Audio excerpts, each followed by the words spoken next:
অসমত একেদিনাই সৰ্বাধিক 15 লোক আক্ৰান্ত হ'ল কোভিড-19ত। গুৱাহাটীৰ কুমাৰপাৰা, ফটাশিল আৰু শান্তিপুৰক কোৱাৰাণ্টাইন জন ঘোষণা।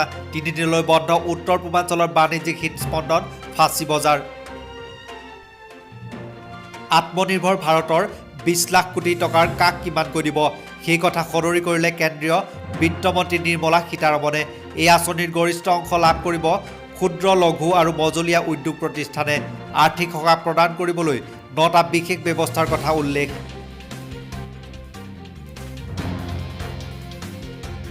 সোতৰ মে পৰ্যন্ত ৰাজ্যত প্ৰবল বৃষ্টিপাতৰ সম্ভাৱনা ভাৰতীয় বতৰ বিজ্ঞান বিভাগৰ।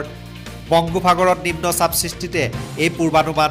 নৈপৰীয়াক সম্ভাৱ্য বিপদৰ পৰা উদ্ধাৰ কৰিবলৈ ষষ্ঠম সংশ্লিষ্ট বিভাগ। সম্ভাৱ্য বানৰ পৰা কাজিৰঙাক উদ্ধাৰ কৰিবলৈ নিৰ্মীয়মান মাথাউৰি পৰিদৰ্শন মুখ্যমন্ত্ৰী সৰ্বানন্দ সোণোৱালৰ। 30 মেৰ ভিতৰত নিৰ্মাণ সম্পূৰ্ণ কৰিবলৈ জলসম্পদ বিভাগক নিৰ্দেশ। লকডাউনত ৰাজ্যত মাথাউৰি নিৰ্মাণ মেৰামতিৰ কাম ব্যাহত হোৱাতে যুদ্ধকালীন ক্ষিপ্ৰতাত গুৰুত্ব আৰোপ মুখ্যমন্ত্ৰীৰ। প্ৰধানমন্ত্ৰী কৃষি সিঁচাই যোজনাৰ অধীনত ৰাজ্যৰ খেতিপথাৰ স্থাপন কৰা হ'ব 15,000 নলীনাদ। কৃষক সন্মান নিধি আঁচনিৰ অধীনতো ৰাজ্যৰ বিধানসভা সমষ্টিসমূহত 5,000 নলীনাদ স্থাপনৰ বাবে আহ্বান জনোৱাইছে বিধায়কসকলক। জলসিঞ্চন মন্ত্ৰী ভৱেশ কলিতাৰ ঘোষণা। NRLত উপস্থিত মুখ্যমন্ত্ৰী সৰ্বানন্দ সোণোৱাল। ৰাজ্যৰ কৃষি অৰ্থনীতিৰ উত্থানত নেতৃত্ব বহনৰ আহ্বান। নিৰ্মীয়মান 2টাকৈ প্ৰকল্পৰ কাম আৰম্ভ হ'লে কৰ্মসংস্থাপনৰ বাট মুকলি হ'ব বুলি ঘোষণা। লকডাউনৰ পৰিপ্ৰেক্ষিতত দেশৰ কৰদাতাসকলক সকাহ কেন্দ্ৰীয় চৰকাৰৰ। আয়কৰ আদায়ৰ সময়সীমা 30 নৱেম্বৰলৈ বৃদ্ধি। পূৰ্বে এই সময়সীমা আছিল 31 জুলাই আৰু 31 অক্টোবৰ।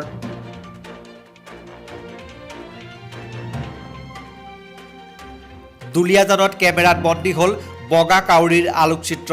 কেইবাটাও কলা কাউৰীৰ লগতে আছিল এই বগা কাউৰীটো। এই বিৰল ঘটনাই অনাগত সময়ত গৱেষণাৰ বাট মুকলি কৰাৰ সম্ভাৱনা।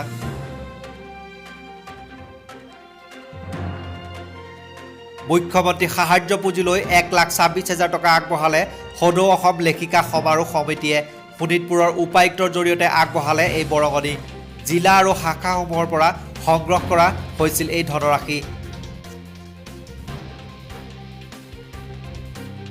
প্ৰধানমন্ত্ৰীৰ বি ভোকেল এবাউট লোকেল আহ্বানলৈ সঁহাৰি কেন্দ্ৰীয় সশস্ত্ৰ আৰক্ষী বাহিনীৰ।